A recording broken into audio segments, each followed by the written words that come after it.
మీరు చూస్తున్నది సీతారామ ప్రాజెక్టు ములగొల్లుపల్లి మండలంలోని మాదారం గ్రామం సమీపంలో 48 కిలోమీటర్ వద్ద హై లెవెల్ ప్యాలెస్ పిల్లర్ కూలిపోయింది.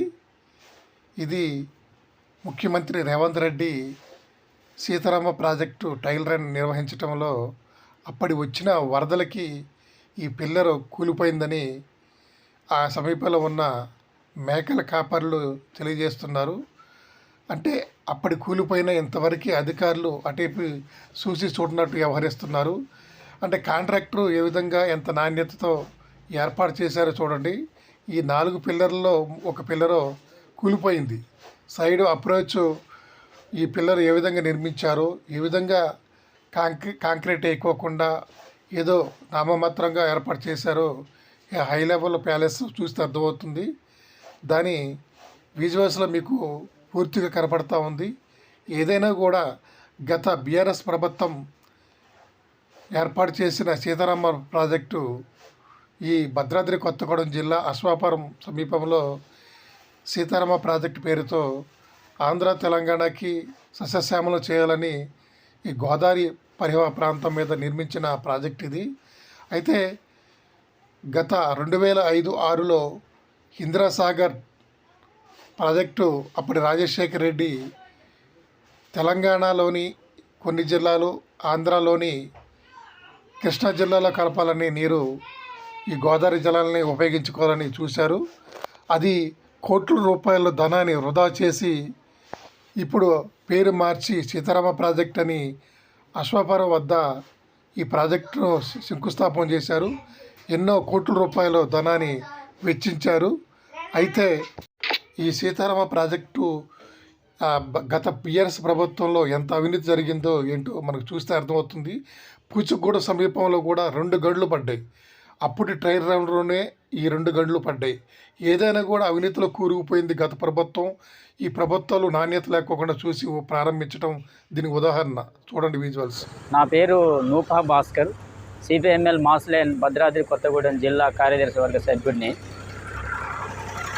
మన జిల్లాలో నిర్మిస్తున్నటువంటి సీతారామ ప్రాజెక్టుకు సంబంధించి పూసిగూడెం పంప్ హౌజ్ నుండి కమలాపురం పంప్ హౌజ్కు పోతున్నటువంటి యొక్క సీతారామ ప్రాజెక్టు కెనాల్కు 48వ కిలోమీటరు మాదారం దగ్గర ఆ సూపర్ ప్యాలెస్ని కట్టారు వరద నీరు పోవడం కోసం.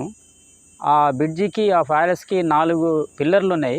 4 పిల్లర్లలో ఒక పిల్లరు కూలిపోయింది. దాన్ని మేము అది మామూలుగా పశువుల కాపర్ల ద్వారా తెలిసింది. అది తెలిస్తే మేము పోయి పరిశీలన చేస్తే ఆ పిల్లరు కూలిపోయింది. వాస్తవానికి అది చాలా రోజుల క్రితం కూలిపోయిందిలే, కానీ దాన్ని అధికారులు చూసినా కూడా దాన్ని బయటికి చెప్పుకోకుండా దాచిపెట్టమైనటువంటిది జరిగింది. ఆ పిల్లర్ని పరిశీలిస్తే అది వాస్తవానికి గట్టి భూమి తగిలేంత వరకు లోతు తీసి పిల్లర్ కట్టాలి, కానీ దాన్ని పైనే కట్టారు. అదొకటే కాదు, మొత్తం 4 పిల్లర్లు కూడా అట్లాగనే ఉన్నాయి. అది గత ఆగస్టులో ముఖ్యమంత్రి రేవంత్ రెడ్డి ట్రయల్ రన్ వేశారు. వేసిన తర్వాత నీళ్ళు వచ్చింది. ఆ నీళ్ళకి తడిసి అది కూలిపోయింది. దాంట్లో దాన్ని చూస్తే అసలు వాస్తవానికి ఆ ప్రాజెక్టుకు సంబంధించిన అధికారులు పర్యవేక్షణ లేదు అనేటటువంటిది చూసిన తర్వాత మాకు అర్థమైంది. కాంట్రాక్టరే ఇంజనీరు పాత్ర పోషించి ఆ బ్రిడ్జిని సూపర్ ప్యాలెస్ని కట్టాడని చెప్పేసి మాకు అర్థమైంది. వాస్తవానికి అసలు ఎలాంటి నాణ్యత లేదు. ఇప్పుడు తాత్కాలికంగా దాన్ని ఆ పిల్లర్ని కూలిపోయిన పిల్లర్ని కట్టినా మిగతా పిల్లర్లు కూడా కూలిపోతాయని చెప్పేసి అది చూసిన తర్వాత అర్థమైంది. కాబట్టి దాన్ని శాశ్వత మొత్తానికి మొత్తం తీసేసి మళ్ళీ అది కొత్తగా బందోబస్తుగా పటిష్టంగా కడితే తప్ప లేకపోతే అది ఆగదు.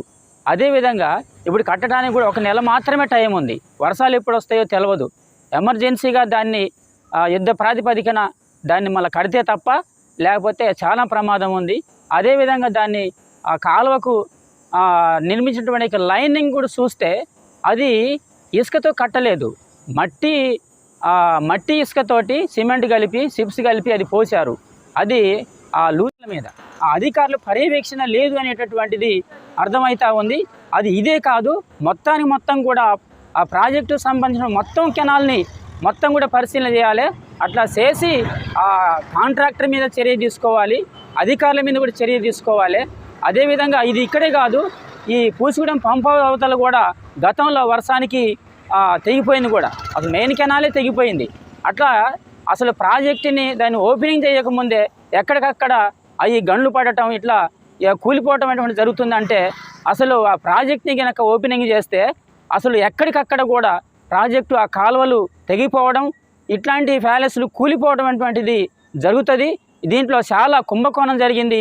కాబట్టి ప్రాజెక్టుకు సంబంధించి మొత్తానికి మొత్తం కూడా దాన్ని పరిశీలన చేయాలని చెప్పేసి మేము ప్రభుత్వాన్ని డిమాండ్ చేస్తూ ఉన్నాం. సీతారామ ప్రాజెక్టు గత ప్రభుత్వం బీఆర్ఎస్ ప్రభుత్వం అయినా ఇప్పుడు వచ్చిన కాంగ్రెస్ ప్రభుత్వం అయినా ఉమ్మడి ఖమ్మం జిల్లాలో ఉన్న ఎమ్మెల్యేలు కానీ మంత్రులు కానీ వారే మళ్ళీ ఈ పరిపాలన సాగిస్తున్నారు. అయితే ఈ సీతారాం ప్రాజెక్టు నిర్మాణ లోపం మరియు ఈ కాలువల నిర్మాణంలో చేసిన ఈ అప్రోచ్లు కానీ ఈ ఈ కాలువలో తెగిపోవటం కానీ దీని అన్నిటికే కారణం రాజకీయ అధికారులు నిర్లక్ష్యం కనపడుతుంది. కోట్ల రూపాయల ధనం వెచ్చించి కట్టిన రైతులకు ఉపయోగపడుకోకుండా ఇప్పటికీ ఎక్కడ పడితే అక్కడ గండ్లు పడటం లేదా ఈ కాలువలు తెగిపోవటం జరుగుతూ ఉంది. ఏదైనా కూడా ఈ సీతారాం ప్రాజెక్టు కొంతమందికి కాసుల వర్షం కురిపిస్తుందని మనకు చెప్పవచ్చు. దీంట్లో అధికారులు ఉన్నారు, రాజకీయ నాయకులు ఉన్నారు. ఏదైనా కూడా ఈ ప్రాజెక్ట్ని నిర్దేశించిన ప్రణాళికతో ఈ ప్రాజెక్ట్ని కట్టాలనుకున్న దీంట్లో అవినీతిమయం ఎక్కువైపోయింది. ఏదైనా సూపర్ ప్యాలెస్ నిర్మాణం లోపంతో ఈ కూలిన బ్రిడ్జీలు ఈ టైల్ రన్లోనే ఈ విధంగా కూలిపోతే రేపు వచ్చే వర్షాకాలం ఈ ప్రాజెక్టులో ఈ కాలువ నుంచి రైతులకి నీరు అందించాలని ఉద్దేశంతో ప్రభుత్వాలు చూస్తూ ఉన్న అధికార రాజకీయాలు, కొంతమంది రాజకీయ నాయకులు, అధికారులు నిర్లక్ష్యంతో వ్యవహరించుకుంటూ ఏ విధంగా ఈ కాలువను మరమ్మతులు చేయకోకుండా దీన్ని ఏర్పాటు చేశారో చూడండి. ఈ గన్లు పడి లేదా ఈ అప్రోచ్ సూపర్ ప్యాలెస్లు కింద పడిపోయి లేదా కూలిపోయి ఉండటం నిర్లక్ష్యం క్లియర్గా కనపడుతుంది.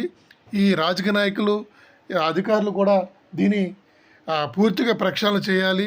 లేదంటే ఈ సూపర్ ప్యాలెస్ పడిపోయిన దానికి లేదా కాలువల అప్రోచ్లు కూలిపోయిన దానికి ఏదైనా సిపిఐ ఎంక్వైరీ వేసి దీన్ని ఎటువంటి అవినీతి లేకోకుండా మంచిగా దీన్ని కట్టాలి. ప్రమాదం పొంచి ఉందా అని కూడా చూసుకుంటూ అధికారులు నిర్లక్ష్యం వహిస్తున్నారు.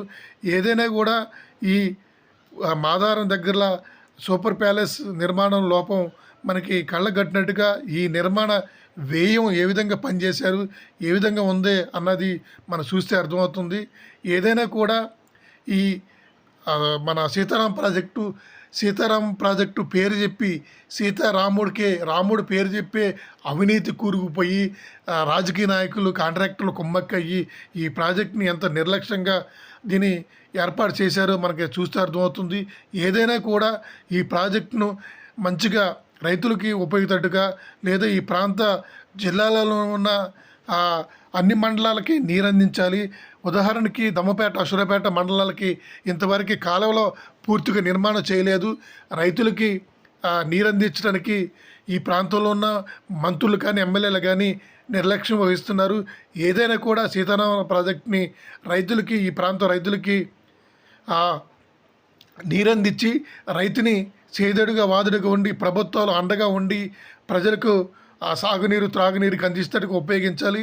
ఈ సీతారాం ప్రాజెక్టు రాజకీయ అధికారులు నిర్లక్ష్యం వహించుకోకుండా దీని మీద పటిష్టమైన ఎంక్వైరీ చేసి లేదంటే అవసరమైతే సిబిఐ ఎంక్వైరీ చేసి దీన్ని పూర్తి ప్రక్షాళన చేసి సీతారాం ప్రాజెక్టుని ప్రజలకు సాగునీరుకి, త్రాగునీరుకి అందించి ఈ ప్రాంతాన్ని సస్యశ్యామలం చేయాలి. కోట్ల రూపాయల ప్రజాధనాన్ని వృధా చేయకోకుండా ప్రజలకి ఉపయోగపడుకు చేయాలి. ఏదే రాజకీయ నాయకులు నామమాత్రంగా వ్యవహరించుకుంటూ ఉన్నారు. కనీసం ఇంజనీరింగ్లో అయినా అధికారులు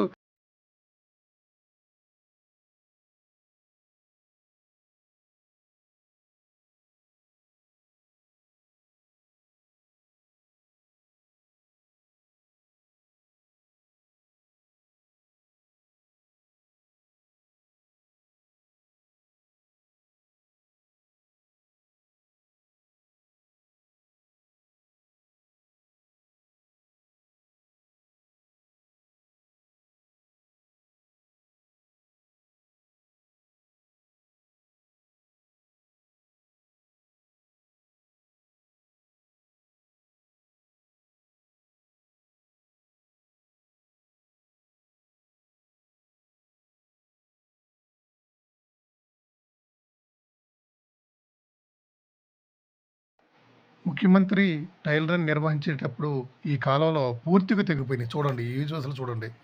దాదాపు 3 చోట్ల గంటలు పడ్డాయి. ఈ పూసిగూడ సమీపంలో 3 చోట్ల గంటలు పడ్డాయి.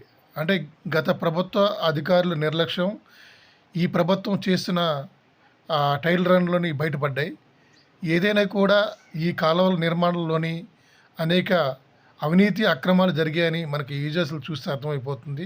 చిన్నపాటి ట్రయల్ రన్‌కే ఈ కాలువల్లోని తెగిపోయి గడ్లు పడి నీరు వృధాగా పోతుందంటే ఇంకా వర్షాకాలంలో ఈ కాలువల ద్వారాగా ఎక్కడికైతే నీరు చేరాలనుకుంటున్నామో ఆ ప్రదేశానికి నీరు వెళ్తే ఇంకెన్ని గడ్లు పడతాయో, ఎన్ని అప్రోచ్లు పోతాయో, ఎన్ని హై లెవెల్ ట్యాంకులు కూలిపోతాయో మనం చూస్తే అర్థమవుతుంది. ఏదైనా కూడా ఎందుకంటే ఇంజనీరింగ్ ప్లాన్ ప్రకారం చేయాల్సిన పనులలో నాణ్యత లోపం ఏ విధంగా కనపడుతుందో చూడొచ్చు. ఎందుకంటే ఇంజనీరింగ్ పేర్ల వరకే ఇంజనీరింగ్లు చేసేది, కానీ ఇంజనీరింగ్లు ఆ ప్రాంతాన్ని విజిట్ చేయకోకుండా చూడకోకుండా కనీసం కాంట్రాక్టరే ఇంజనీరింగ్ అయ్యి వాళ్ళకి ఇష్టారాజ్యంగా వ్యవహరిస్తున్నట్టు ఉన్నది. మన ఈజువల్స్లో కనపడుతూ ఉంటాయి. పెద్ద పెద్ద బండలు వేసి ఉన్నాయి. వాటి పైన సిమెంటు కంకర పోసేసి దాని నిర్మాణం చేశారు. అది ఈ వచ్చిన నీళ్ళు ప్రజలకే, చిన్నపాటి ప్రజలకే ఈ కాలువలో గడ్లు తెగిపోయి నీరు వృధాగా పోతుంది. అంటే ప్రజాధనం ఏ విధంగా వేస్ట్ అవుతుంది, వృధా అవుతుందన్నది మనకి చూస్తే అర్థమవుతుంది. ఏదైనా ఈ పాపాన్ని మూడగట్టుకోవడానికి గత బీఆర్ఎస్ ప్రభుత్వం, ఇప్పుడున్న కాంగ్రెస్ ప్రభుత్వంలో ఉన్న ఎమ్మెల్యేలు కానీ మంత్రులు కానీ వారికి కూడా భాగస్వామ్యం ఉందని మనం ఎటువంటి చెప్పవచ్చు. ఏదైనా కూడా ఎందుకంటే వారి పరిరక్షణలోనే ఈ పనులు జరుగుతున్నాయి. కానీ ఎవరో నిమ్మకు నీరెత్తినట్టుగా వ్యవహరిస్తున్నారు. మా పని కాదు, మేము చేసేది కాదు అన్నట్టుగా వ్యవహరిస్తున్నారు. ఏదైనా కూడా భద్రాద్రి కొత్తగూడెం జిల్లా మన సీతారాం ప్రాజెక్ట్ని అవినీతిమయం చేసేసారు. ఈ ప్రాజెక్ట్ని కొంతమంది రాజకీయ నాయకులకి కాసుల వర్షం కురిసిందని గత ప్రభుత్వంలోనే చాలామంది చెప్పుకుంటూ ఉన్నారు. ఏదైనా కూడా సీతారాం ప్రాజెక్టు ఈ మన భద్రాద్రి కొత్తగూడెం జిల్లా అన్ని మండలాలకి సాగునీరుకి అందించాలి. ఈ ప్రాజెక్టు ఏదైతే నిర్దేశించిన ప్రదేశానికి నీరెళ్ళి రైతులకి మనం ఉపయోగించాలన్నది చూస్తే చేయాలని కోరుకుంటున్నాం. ఏదైనా కూడా కొంత నిర్మాణ లోపంతో మనకి పూర్తిగా కనపడుతుంది. ఈ ప్రాజెక్టు నిర్మాణ లోపాన్ని సరిచేసి రైతులకి సాగునీరు ఇవ్వాలి. ఇస్తేనే కూడా ఈ ప్రజాధనం వృధా కాకుండా రైతులకి ఉపయోగిత చేసినట్టుగా అవుతుంది. ఈ విషయాలు పూర్తిగా చూడండి.